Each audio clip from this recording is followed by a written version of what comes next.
শুধু নিজের Regent group নয়, এই নামে যে কোনো প্রতিষ্ঠান দেখলেই সেটি নিজের নামে চালিয়ে দিতেন প্রতারক শাহেদ। আর এতে সবচেয়ে বেশি বিপাকে পড়েছিল মূল রিজেন্ট গ্রুপই। 200 কোটি টাকার মানহানির নোটিশ দিয়েও থামাতে পারেনি শাহেদকে। তবে বর্তমানে এই প্রতারক আইনের আওতায় আসায় হাফ ছেড়ে বেঁচেছে প্রতিষ্ঠানটি। আরও জানাচ্ছেন জাহিদুল ইসলাম। 1981 সালে ব্যবসা শুরু করে Regent group limited. Joint stock commission থেকে 1988 সালে নিবন্ধন পায় গোলাম আকবর খন্দকারের এই প্রতিষ্ঠানটি বলছে, শুধু নামের মিলে রিজেন্ট নামে আরেক ব্যবসা প্রতিষ্ঠান খুলে প্রতারণা করে শাহেদ। কক্সবাজারের মূল রিজেন্ট গ্রুপের আবাসন এবং বাণিজ্যিক প্রকল্প নিজের বলে ফেসবুকে প্রচারণাও চালায় শাহেদ।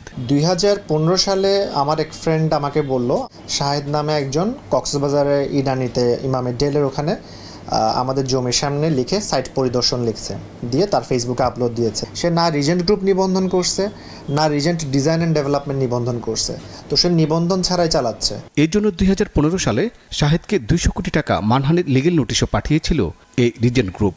নোটিশের ব্যবস্থা নিতে পুলিশ সদর দপ্তরে চিঠি দিয়েছিল স্বরাষ্ট্র মন্ত্রণালয়, কিন্তু প্রতারক শাহেদের প্রভাবে থেমে যায় মূল রিজেন্ট গ্রুপ। যেখানে একটা দেশের স্বরাষ্ট্র মন্ত্রণালয় কিছু করতে পারে না, তো সেখানে তো আমার মনে হয় না অন্য কোনো গভর্নমেন্ট অফিসে গিয়ে আমার এখানে কোনো লাভ হবে। আমরা চেয়েছিলাম জিনিসটাকে অ্যামিকেবলি সেটেল করার জন্য।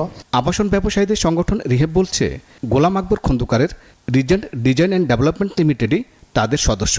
এই নামে আর কোনো প্রতিষ্ঠান রিহেবের সদস্য নয়। যাদের লোকবল নাই, যাদের কোনো অফিস নাই, কোনো রকম একটা সাইনবোর্ড একটা জায়গায় ঝুলাই দিয়া একটা রেজিস্টার্ড কোম্পানির মালিক হয়ে যায়, তো এখন এদের দায়িত্ব তো আর আমরা নিতে পারি না। আইনজ্ঞরা বলছেন, জয়েন্ট স্টক কমিশনে গোলাম আকবর খন্দকারের প্রতিষ্ঠান রিজেন্ট গ্রুপ লিমিটেড নিবন্ধিত। একই নামে অন্য কোনো প্রতিষ্ঠান নিবন্ধন হয় না, তবে স্থানীয় সরকার থেকে নিবন্ধন হতে পারে। এটা স্পষ্টত হচ্ছে হলো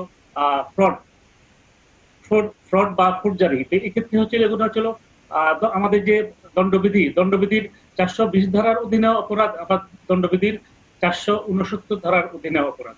করোনা পরীক্ষা প্রতারণার দায়ে রিজেন্ট হাসপাতালের চেয়ারম্যান শাহেদ করিম অবশেষে গ্রেপ্তার হয়েছে। তবে মূল রিজেন্ট গ্রুপ বলছে, শুধু রিজেন্ট নামের মিলের কারণে শাহেদ তাদের ব্যবসার অনেক ক্ষতি করেছে।